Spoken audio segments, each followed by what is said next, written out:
बहुत ही सुंदर एपिसोड है शरीर प्रेक्षा। भाई और बहनों, जैसा कि मैंने बताया, प्रेक्षा का अर्थ होता है देखना। देखना महत्वपूर्ण है। अगर व्यक्ति को सही देखना आ गया तो उसे सब कुछ आ गया। हम कहते हैं कि जैसी दृष्टि वैसी सृष्टि। दृष्टि क्या है? दृष्टि देखना है।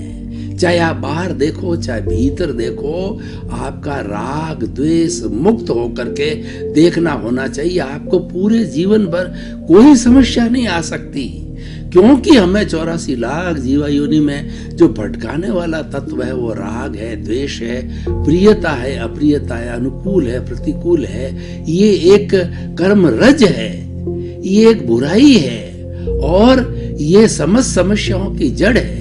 और राग द्वेष अज्ञान है।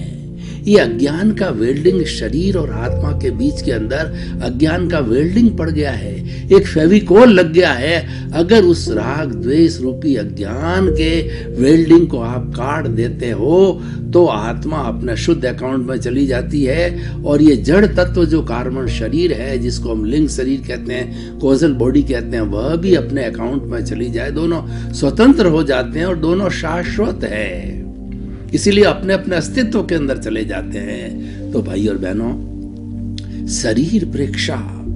शरीर प्रेक्षा का अर्थ क्या है कि भीतर जाकर के राग द्वेष मुक्त होकर के अपने पूरे शरीर का दर्शन करो, पूरे शरीर को देखो।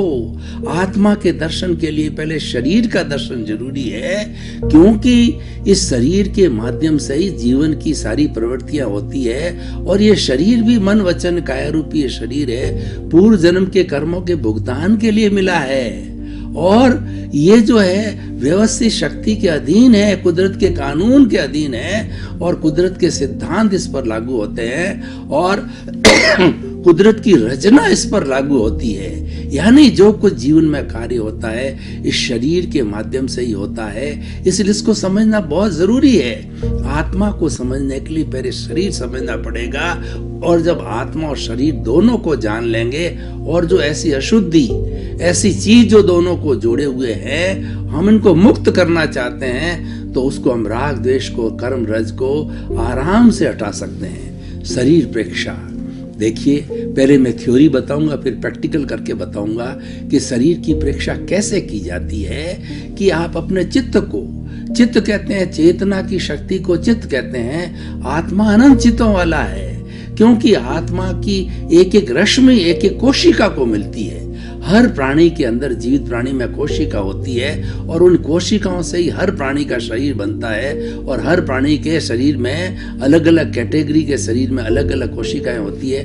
हमारे शरीर के अंदर, मनुष्य के शरीर में 60 खरब कोशिकाएं हैं और 60 खरब कोशिकाओं को सारी एनर्जी है एक आत्मा देती है, जो कि चित्त के रूप के अंदर उसको देती, चेतना देती है। उस कारण से एक एक कोशिका पावर हाउस बन जाता है और एक एक कोशिका स्वयं अपना कोलोन बना सकती है। क्लोनिंग के माध्यम से एक नर की कोशिका को लेकर के कल्चर मीडिया में उसको सुरक्षित रख करके किसी मादा के गर्भ के अंदर उसको प्रवेश कराओ और मादा के गर्भ में बच्चे की उत्पत्ति के लिए जो वातावरण चाहिए, जितनी ह्यूमिडिटी चाहिए, जितना टेम्परेचर चाहिए और जितनी ठंडक चाहिए, वो सारा एनवायरनमेंट जो माँ के कोख का एनवायरनमेंट बना करके और जो है उसको धीरे धीरे बढ़ने दिया जाए, तो 9 महीने के बाद के अंदर जिस कोशिका का जो कोशिका उसके अंदर बड़ी हुई है, उसका क्लोन, उसके हूबहू शक्ल जैसा बच्चा जो है वो पैदा हो जाएगा।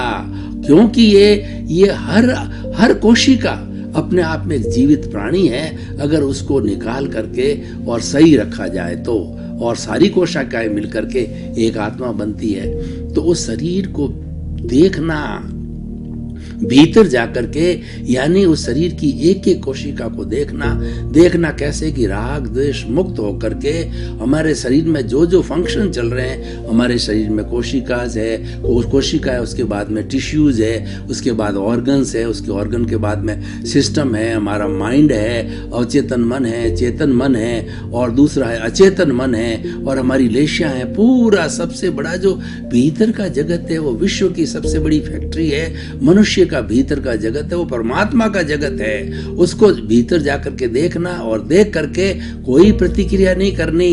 हम आपको बताना चाहते हैं कि किसी बड़ी फैक्ट्री का कोई मालिक है, वो जाकर के फैक्ट्री के सेंटर में खड़ा हो जाता है तो स्वतः ही सारी चीज ऑटोमेटिकली अपने आप ठीक ठीक चलने लग जाती है, क्योंकि अनुशासन देने वाला मौजूद होता है। तो इसीलिए हमारी आत्मा भी अनुशासन देने वाली है, हमारा चित्त भी जो उसकी शक्ति है वो जाकर के खड़ा हो जाता है, चारों तरफ घूमता है। तो घूमने के बाद में घूमने पर एक एक कोशिका, एक एक ऑर्गन्स, एक एक टिश्यू और एक एक सिस्टम में सही हो जाते हैं। कहीं अवरोधता होती है वो सारी अवरोधता दूर हो जाती है, क्योंकि मालिक खड़ा है, देखने वाला खड़ा है, और वह भी देख कैसे रहा है, राग द्वेष मुक्त होकर के मात्र देख रहा है, इसलिए सारा उसके अंदर ठीक हो जाता है। पूरा शरीर है वो कंचन की तरह हो जाता है। और हम शरीर प्रेक्षा करना चालू कर देते हैं तो हम आत्मा के पास में बहुत शीघ्र पहुंच सकते हैं, क्योंकि शरीर और आत्मा के बीच में भेद विज्ञान किया जाता है।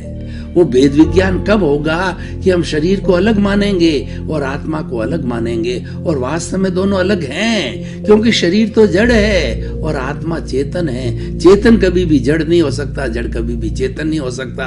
दोनों के मिश्रण के कारण में मिश्र चेतन बनता है, पर राग द्वेष है उसको प्रतिष्ठित आत्मा कहते हैं। वही सब कुछ करवाती है, वही सारा जीवन का संचालन करती है, प्रियता करती है, नए कर्मों का बंधन करती है, अच्छे बुरे भाव करती है, और वो भाव सत्ता अगले जन्म में जाकर के कर्म सत्ता के रूप में होती है। और जब अगला हमारा जन्म होता है, इस भाव सत्ता की वजह से अगला जन्म होता है, और अगले जन्म में जो हमको शरीर मिलता है उस भाव सत्ता के द्वारा कॉजेज डाले उसके अनुरूप जो है वो जो हमारा कर्म शरीर बनता है, या हमारा कार्मण शरीर है, या हमारे जो कर्म है वो जो कि बीज रूप के अंदर जो है वह एकत्रित हुए हैं, तो वो उदय भाव और प्रारब्ध होने के बाद के अंदर हमको कर्म फल देते हैं, कर्म परिणाम देते हैं, जिससे हमको सुख दुख की अनुभूति होती है।